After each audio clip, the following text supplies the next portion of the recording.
প্রিয় শিক্ষার্থীরা, আসসালামু আলাইকুম। আশা করছি আল্লাহর রহমতে সবাই ভালো আছো, সুস্থ আছো, নিরাপদে আছো।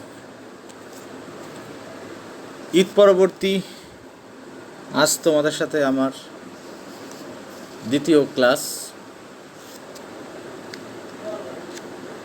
গত ক্লাসে আমি তোমাদের সাথে শেয়ার করেছিলাম, আলোচনা করেছিলাম ক্ষুদ্র রাষ্ট্র সংজ্ঞা, বৈশিষ্ট্য এগুলো নিয়ে। আজ তারই ধারাবাহিকতায় আমরা আলোচনা করব ক্ষুদ্র রাষ্ট্রগুলোর নিরাপত্তা রক্ষার কৌশলসমূহ নিয়ে। একটু রিভিউ করি। ক্ষুদ্র রাষ্ট্র বলতে আমরা কি বুঝাই, গত সপ্তাহে যা আলোচনা করেছিলাম তার প্রেক্ষিতে বলছি। যে সকল রাষ্ট্রের সামরিক ব্যয় বরাদ্দ কম, যুদ্ধ করার ক্ষমতা সীমিত, কূটনীতি পরিচালনার সামর্থ্য সীমিত, বিজ্ঞান ও প্রযুক্তিগত সামর্থ্য সীমিত, তারাই ক্ষুদ্র রাষ্ট্র। অবশ্য ক্ষুদ্র রাষ্ট্রের বিষয়টি আপেক্ষিক। রাষ্ট্রের আয়তন, গড় দেশজ উৎপাদন, সামরিক শক্তি ও সামর্থ্য এবং জনসংখ্যা ও প্রাকৃতিক সম্পদের প্রাপ্যতা ইত্যাদি যার কম, তারাই ক্ষুদ্র রাষ্ট্র। তাহলে বিষয়টা দাঁড়াচ্ছে কি? রাষ্ট্রের আয়তন, দেশজ উৎপাদন, সামরিক শক্তি সামর্থ্য, জনসংখ্যা, প্রাকৃতিক সম্পদের প্রাপ্যতা, এগুলো যেসব রাষ্ট্রের কম সেগুলোকেই ক্ষুদ্র রাষ্ট্র বলা হয়। সাধারণত ক্ষুদ্র রাষ্ট্রের যে বৈশিষ্ট্য সেগুলো আর একটু জাস্ট উল্লেখ করছি। সাধারণ বৈশিষ্ট্যগুলো হচ্ছে প্রথমত পরনির্ভরশীলতা, অর্থাৎ ক্ষুদ্র রাষ্ট্রগুলো স্বল্পোন্নত রাষ্ট্র সাধারণত হয়ে থাকে। এদের আয় সম্পদের পরিমাণ সীমিত, ফলে এরা তাদের জাতীয় অবকাঠামো এবং উন্নয়ন প্রক্রিয়া সচল রাখার জন্য অধিকাংশ ক্ষেত্রেই কিসের উপর নির্ভরশীল হয়? বিদেশি সাহায্যের উপর নির্ভরশীল হয়।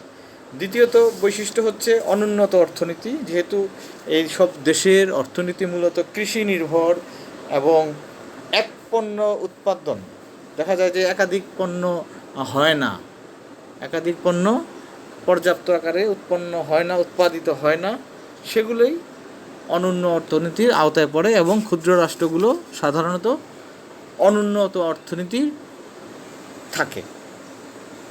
এছাড়াও রয়েছে দুর্বল সামরিক কৌশল, শক্তিশালী আধিপত্যবাদী বহিরাষ্ট্রের হস্তক্ষেপের বিদ্যমান। বড় রাষ্ট্রগুলো প্রায়ই এই ক্ষুদ্র রাষ্ট্রগুলোর উপর আধিপত্যবাদী মনোভাব চালিয়ে নানা ধরনের হস্তক্ষেপ করে। সামরিক হস্তক্ষেপ, অর্থনৈতিক হস্তক্ষেপ, এছাড়াও বিভিন্ন ধরনের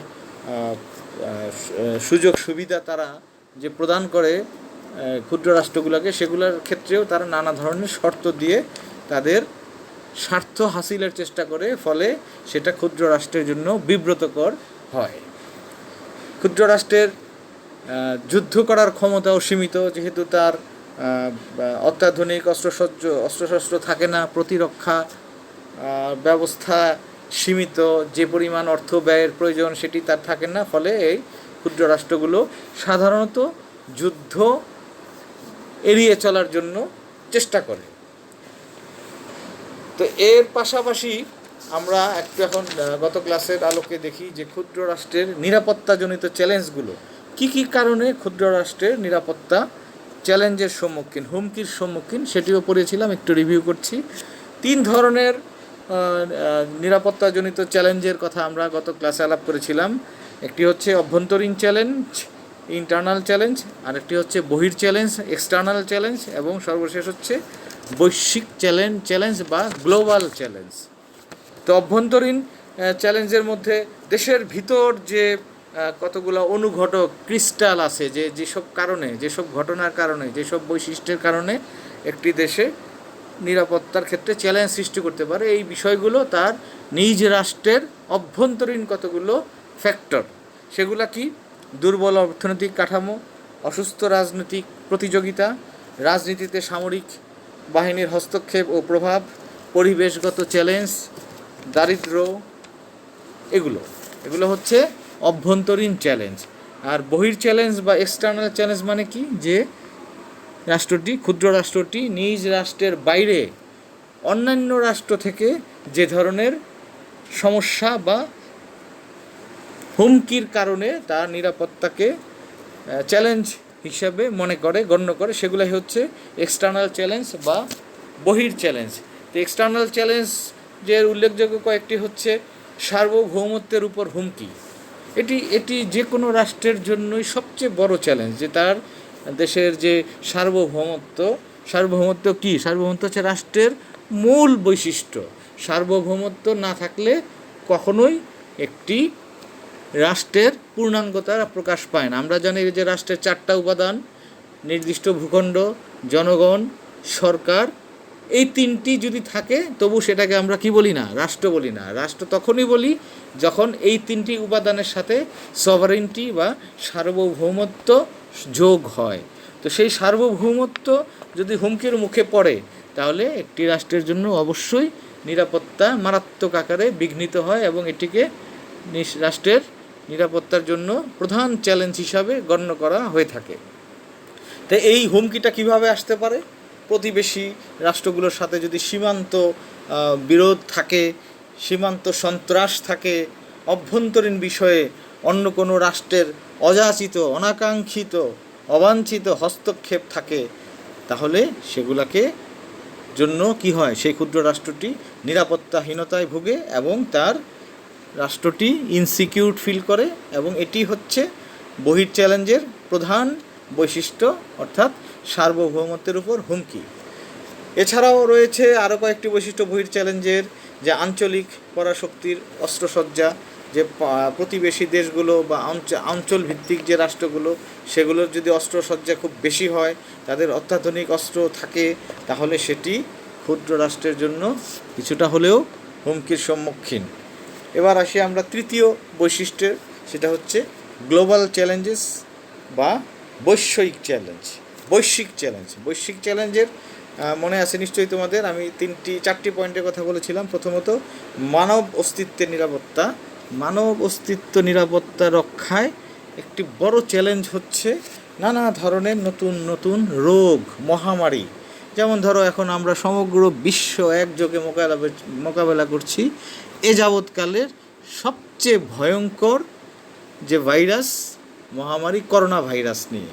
তো এই করোনা ভাইরাস পৃথিবীর সকল রাষ্ট্রের উপরেই এখন একটি হুমকি স্বরূপ হয়ে গেছে। এটি কি বলবো আমরা? এটি হচ্ছে গ্লোবাল চ্যালেঞ্জ। এটি কোনো বহির্রাষ্ট্রের দ্বারা আক্রান্ত বা থ্রেট নয়, এটি নিজ রাষ্ট্রের বা অভ্যন্তরীণ কোনো থ্রেট নয়, এটি একটা বৈশ্বিক চ্যালেঞ্জে পরিণত হয়েছে সারা বিশ্বের জন্য। বিভিন্ন যুগে, বিভিন্ন শতকে এ ধরনের মহামারী বা তথা নতুন রোগের উৎপত্তি ঘটেছে, যা ক্ষুদ্র রাষ্ট্রগুলোর জন্য নিরাপত্তার জন্য হুমকি বা চ্যালেঞ্জ হয়ে দাঁড়িয়েছে। এছাড়াও রয়েছে বৈশ্বিক চ্যালেঞ্জের মধ্যে পরিবেশগত নিরাপত্তা, সন্ত্রাসবাদ ইত্যাদি বৈশিষ্ট্য। এখন আসো আমরা মূল জায়গায় আসি, ক্ষুদ্র রাষ্ট্রের নিরাপত্তা রক্ষার কৌশল। যেহেতু ক্ষুদ্র রাষ্ট্রগুলো সামরিক সজ্জা, সামরিক সরঞ্জাম এসব দিক থেকে, অর্থাৎ প্রতিরক্ষা খাতে খুবই দুর্বল, তাই ক্ষুদ্র রাষ্ট্রগুলো কখনোই অন্য রাষ্ট্রের সাথে যুদ্ধে জড়াতে চায় না। তার মানে এই নয় যে সে কখনোই যুদ্ধ করবে না। ক্ষুদ্র রাষ্ট্রসমূহ স্বীয় নিরাপত্তা রক্ষার জন্য পারস্পরিক রাষ্ট্রসমূহের সাথে বিশেষ প্রয়োজনে যুদ্ধ করতে পারে, তবে যতদূর সম্ভব এই যুদ্ধ অ্যাভয়েড করে, এড়িয়ে অন্য কোনো কৌশলে, বিশেষ কোনো পদ্ধতি অবলম্বন করে তারা তাদের নিরাপত্তা রক্ষা করতে পারলে সেটি তাদের জন্য সবচেয়ে বেশি নিরাপদ, সিকিউরড এবং আদর্শ কৌশল হিসাবে এটিকে গণ্য করা হয়। যে না, যুদ্ধ নয়, আলাপ আলোচনা, সমঝোতা, সন্ধি, চুক্তি ইত্যাদি নানা কৌশলে, দক্ষ কূটনৈতিক কার্যক্রম, এগুলো দিয়ে যদি প্রতিবেশী রাষ্ট্রের সাথে যে উত্তেজনা সেটি প্রশমন করে শান্তিপূর্ণভাবে সহ অবস্থান করা যায়, সেটি হচ্ছে একটি ক্ষুদ্র রাষ্ট্রের নিরাপত্তা রক্ষার আদর্শ কৌশল। আমরা একটু ডিসকাস করি। প্রথমত, এই কৌশলগুলোর প্রথম পয়েন্টটি হচ্ছে পররাষ্ট্রনীতি, ফরেন পলিসি। ক্ষুদ্র রাষ্ট্রগুলো নিরাপত্তা রক্ষার প্রধান কৌশলই হচ্ছে তার পররাষ্ট্রনীতি। এই ক্ষুদ্র রাষ্ট্রের পররাষ্ট্রনীতি হবে কেমন? এটি হবে বহির্দৃষ্টি সম্পন্ন, অর্থাৎ বিশ্বের অন্যান্য দেশের সাথে তার কার্যক্রমের গভীরতা তার পররাষ্ট্রনীতিতে উল্লেখ হবে, এবং বিস্তারশীল পররাষ্ট্রনীতি তাকে অবলম্বন করে সেটা কার্যকর করার কৌশল অবলম্বন করতে হবে। পররাষ্ট্রনীতির মূল উদ্দেশ্য হবে নিজ দেশের জাতীয় স্বকীয়তা প্রতিষ্ঠা, অর্থাৎ নিজের যে স্বকীয়তা, যেমন একটি দেশ তার জাতীয়তাবাদী চেতনা আছে, ঐতিহ্য আছে, সংস্কৃতি আছে, ইতিহাস আছে, এগুলো কি করবে? সেই স্বকীয়তাগুলো সে প্রতিষ্ঠা করবে। সে নিজেকে বিলীন করে দিবে না, নিজের সত্তাকে বিলীন করে অন্য কোনো দেশের সত্তা সে ধারণ লালন চর্চা করবে না, নিজের সত্তাকে সে প্রতিষ্ঠা করবে। পাশাপাশি আন্তর্জাতিক ক্ষেত্রে নিজস্ব অস্তিত্ব রক্ষা করা, এটি হচ্ছে একটি ক্ষুদ্র রাষ্ট্রের পররাষ্ট্রনীতির মূল উদ্দেশ্য হওয়া উচিত। ক্ষুদ্র রাষ্ট্র পররাষ্ট্রনীতির মূল বিষয় কি হবে? আক্রমণ নয় বরং প্রতিরক্ষা, অ্যাটাক নয় বরং ডিফেন্স। অ্যাটাকিং অপশন বা মুডে থাকলে একটি দেশ, বিশেষ করে ক্ষুদ্র রাষ্ট্র, তার সার্বভৌমত্বের উপর সেটি হুমকি হয়ে দাঁড়াতে পারে। তাই তার পররাষ্ট্রনীতির মূল বিষয়ই হবে আক্রমণ নয় বরং প্রতিরক্ষা। ক্ষুদ্র রাষ্ট্রগুলোর এই যে পররাষ্ট্রনীতির ক্ষেত্রে যে সমস্যা, বাস্তবায়নের ক্ষেত্রে সমস্যা, প্রধান সমস্যা হচ্ছে যে দেশের মধ্যে যে অভ্যন্তরীণ বিভিন্ন দ্বন্দ্ব থাকে, সংঘাত থাকে, বিরোধ থাকে।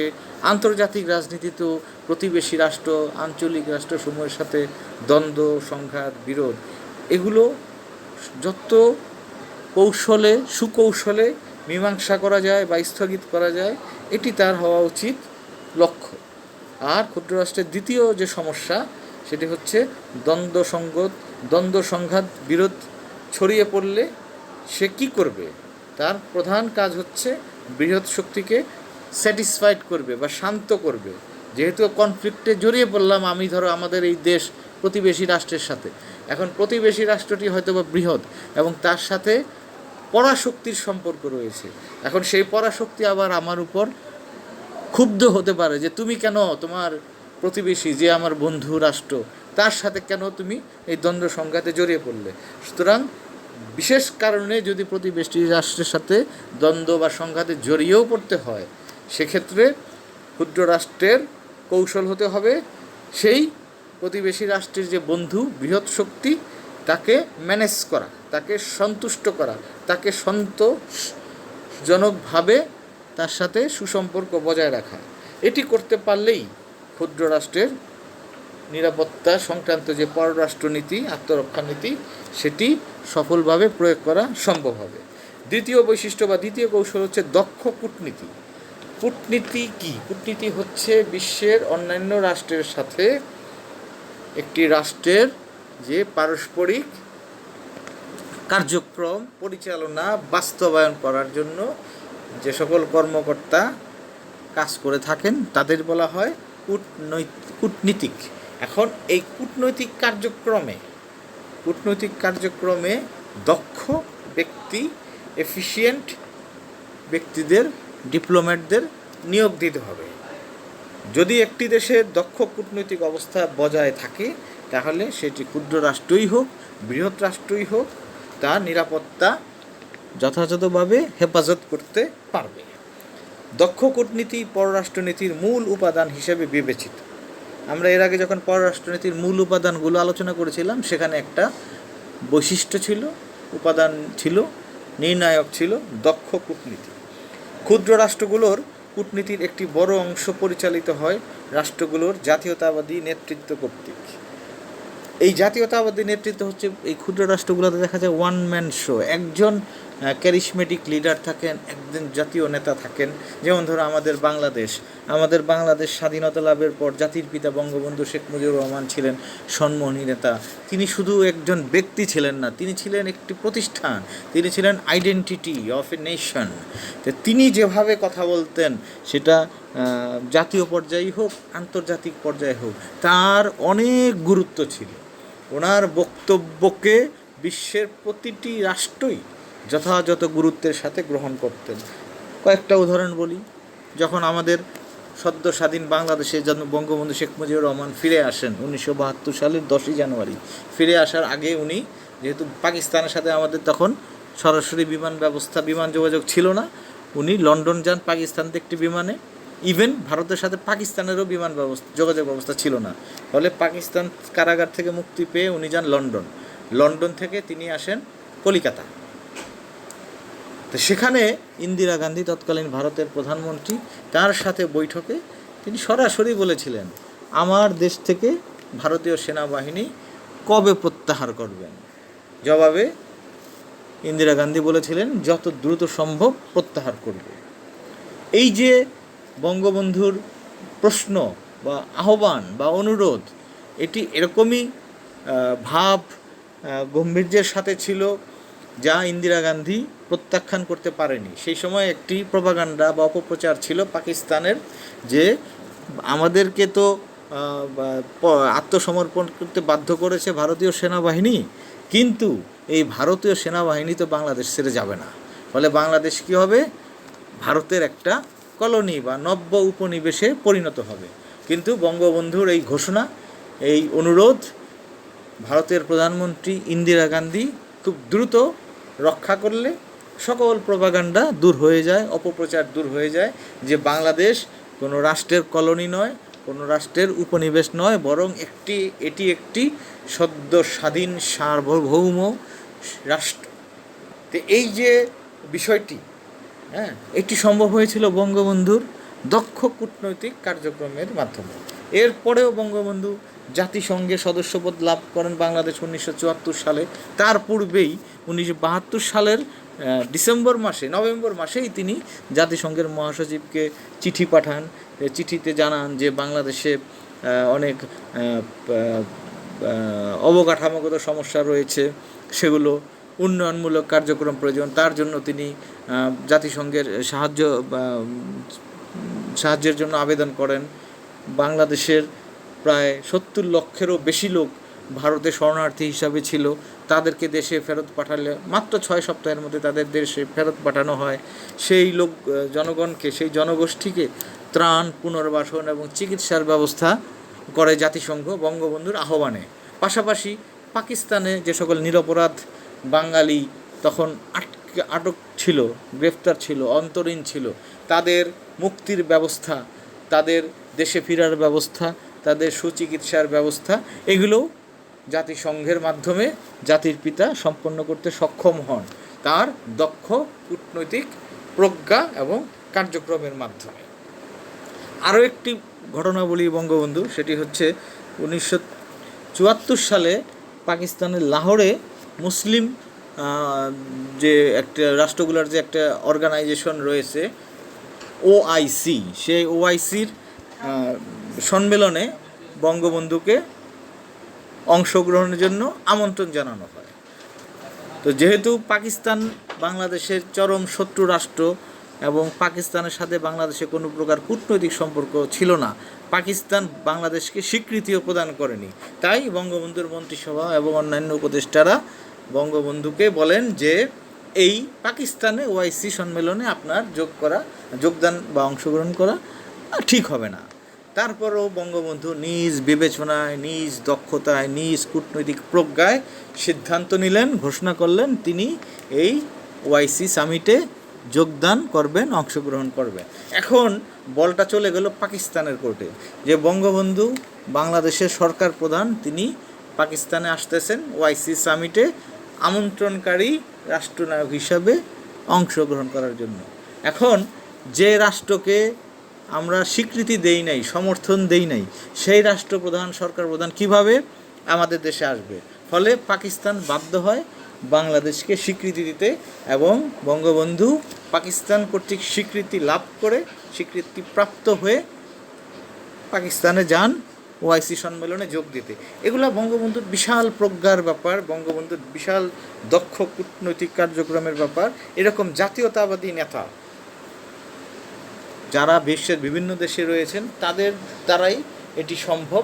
দক্ষ কূটনৈতিক কার্যক্রমের মাধ্যমে ক্ষুদ্র রাষ্ট্র হলেও তার নিরাপত্তা নিশ্চিত করা সম্ভব। এবার আসি আমরা তৃতীয় কৌশলে, যা জোট নিরপেক্ষ কৌশল, নন অ্যালাইনমেন্ট মুভমেন্ট। জোট নিরপেক্ষ নীতি, জোট নিরপেক্ষ আন্দোলন তোমরা আন্তর্জাতিক রাজনীতি 3rd ইয়ারে পড়েছো, ইভেন উচ্চ মাধ্যমিক শ্রেণীতেও পড়েছো। জোট নিরপেক্ষ নীতির মূল বিষয়টা হচ্ছে সমগ্র বিশ্ব দ্বিতীয় বিশ্বযুদ্ধ পরবর্তীকালে দুইটা জোটে বিভক্ত ছিল। একটা ছিল পুঁজিবাদী ব্লক মার্কিন যুক্তরাষ্ট্রের নেতৃত্বে, আর একটি ছিল সমাজতান্ত্রিক ব্লক প্রাক্তন ইউএসএসআর বা সোভিয়েত ইউনিয়নের নেতৃত্বে। এই দুইটি জোট পারস্পরিক উত্তেজনা, পারস্পরিক দ্বন্দ্বে এতই প্রকট ছিল, এতই প্রবল দ্বন্দ্ব ছিল যে তাদের মধ্যে একটি সামরিক যুদ্ধ নয়, বরং নতুন একটি টার্ম, যুদ্ধের নতুন একটি টার্ম তখন প্রচলিত হয়েছিল। সেটি হচ্ছে কি, স্নায়ুযুদ্ধ বা কোল্ড ওয়ার। অর্থাৎ এক পক্ষ একটা কথা বলে, কাউন্টারে আরেক পক্ষ একটা কথা বলে, উত্তেজনার মাত্রা আরও বেড়ে যায়। সমগ্র বিশ্ব টান টান উত্তেজনায় যুদ্ধ একটি পরিস্থিতির মধ্যে বাস করতেছিল। সেই অবস্থায় কয়েকজন নেতা, মিশরের নাসের, ভারতের জওহরলাল নেহেরু, এরকম কয়েকজন আন্তর্জাতিক ব্যক্তিত্ব সেই 70-এর দশকে এই দুইটি জোটের বাইরে একটি তৃতীয় ধারা, যেটি কোনো জোটে থাকবে না, এমন একটি আন্দোলন শুরু করেন। সেটাকে বলা হতো জোট নিরপেক্ষ আন্দোলন। এবং যে সকল রাষ্ট্র, বিশেষ করে এই ক্ষুদ্র রাষ্ট্রগুলো তৃতীয় বিশ্বের, তারা এই জোটে অংশগ্রহণ করে যে আমরা সোভিয়েত ব্লকেও নাই, মার্কিন ব্লকেও নাই, আমরা উভয় ব্লকের সকল রাষ্ট্রের সাথে সুসম্পর্ক বজায় রাখব এবং আমাদের নিজস্ব নিরাপত্তা নিশ্চিত করব। অর্থাৎ কোনো বৃহৎ শক্তি, বৃহৎ জোটের তাবেদারি না করে সকলের সাথে সুসম্পর্ক বজায় রেখে আমরা আমাদের রাষ্ট্রীয় কার্যক্রম পরিচালনা করব, যাতে আমাদের স্বাধীনতা, সার্বভৌমত্ব, নিরাপত্তা নিশ্চিত হতে পারে। এই লক্ষ্যেই একটি নতুন জোট গঠিত হয়, যে জোটটা হচ্ছে জোট নিরপেক্ষ। অর্থাৎ ওই ব্লক দুইটার বাইরের রাষ্ট্রগুলো, তৃতীয় বিশ্বের রাষ্ট্রগুলোকে নিয়ে গঠিত হয় জোট নিরপেক্ষ। যদিও এখন আর এটি সেই পর্যায়ে নেই, বিশেষ করে সোভিয়েত ইউনিয়ন ভেঙে যাওয়ার পরে আর জোট নিরপেক্ষ আন্দোলনের সেই সুবিধাগুলো এখন আমরা ভোগ করতে পারছি না। সর্বশেষ যে কৌশল, সেটি হচ্ছে যৌথ সিকিউরিটি বা যৌথ নিরাপত্তা বা কালেকটিভ সিকিউরিটি। আদর্শগতভাবে যৌথ নিরাপত্তা ব্যবস্থা হলো পৃথিবীব্যাপী ক্ষুদ্র রাষ্ট্রগুলোর নিরাপত্তার সর্বোত্তম ব্যবস্থা, যেখানে অন্যান্য রাষ্ট্র কর্তৃক আক্রমণকারী রাষ্ট্রকে প্রতিহত করা ও দণ্ড দেওয়া হবে। এ কারণেই ক্ষুদ্র রাষ্ট্রগুলো আগ্রহ সহকারে জাতিসংঘের সদস্যপদ লাভের চেষ্টা চালায় এবং জাতিসংঘের বিভিন্ন সংস্থার কার্যকলাপের উপর গুরুত্ব আরোপ করে। তো বিষয়টি হচ্ছে কি, যৌথ নিরাপত্তা। এই যে তোমরা সবাই জানো যে বিশ্বের বিভিন্ন দেশ থেকে, আমাদের বাংলাদেশ থেকেও সেনাবাহিনীর অনেক সদস্য জাতিসংঘের পিস কমিশন বা শান্তি কমিশনে বিশ্বের বিভিন্ন যুদ্ধাক্রান্ত, গৃহযুদ্ধ লেগে আছে এমন রাষ্ট্রগুলোর শান্তি শৃঙ্খলা রক্ষার জন্য যায়, বহিঃশত্রুর আক্রমণ থেকে রক্ষার জন্য যায়। কিন্তু এটি কিভাবে সম্ভব? এটি জাতিসংঘের মাধ্যমে এটি হয়ে থাকে। এখন জাতিসংঘ কোন রাষ্ট্রে এই সিকিউরিটি ফোর্স, পিস কমিশন বা শান্তি কমিশনকে পাঠায়, শান্তি মিশনকে পাঠায়? এই পিস মিশন, শান্তি মিশনকে সেই দেশেই পাঠায় যেই রাষ্ট্র কি জাতিসংঘের সদস্য রাষ্ট্র। সুতরাং প্রতিটি রাষ্ট্রেরই লক্ষ্য থাকে জাতিসংঘের সদস্যপদ লাভ করা। ক্ষুদ্র রাষ্ট্রগুলোর এটি খুবই প্রয়োজনীয়, জরুরি, এবং সকল ক্ষুদ্র রাষ্ট্রই জাতিসংঘের সদস্য। কেননা জাতিসংঘের সদস্য রাষ্ট্রে হতে পারলেই সেই ক্ষুদ্র রাষ্ট্র যদি কখনো কোনো পরাশক্তি, বৃহৎ শক্তি, শক্তিশালী প্রতিবেশী কর্তৃক আক্রান্ত হয়, তখন জাতিসংঘ বিভিন্ন দেশের সেনাবাহিনীর সমন্বয়ে কি করে, একটি মিশন, শান্তি মিশন গঠন করে তাকে যৌথ নিরাপত্তা, যৌথ মানে কালেকটিভ নিরাপত্তা প্রদান করে বিশ্বের বিভিন্ন দেশে সেনাবাহিনীর সমন্বয়ে। তো এটি প্রতিটি রাষ্ট্রের জন্য, যুদ্ধাক্রান্ত বিপদগ্রস্ত রাষ্ট্রের জন্য নিরাপত্তা রক্ষার অন্যতম কৌশল। এ কারণেই তারা জাতিসংঘের সদস্যপদ লাভ করার জন্য সর্বাত্মক প্রচেষ্টা চালায়। শিক্ষার্থীরা, আজ এ পর্যন্তই। তোমরা সবাই ভালো থাকো, সুস্থ থাকবো। আল্লাহ হাফিজ। আসসালামু আলাইকুম।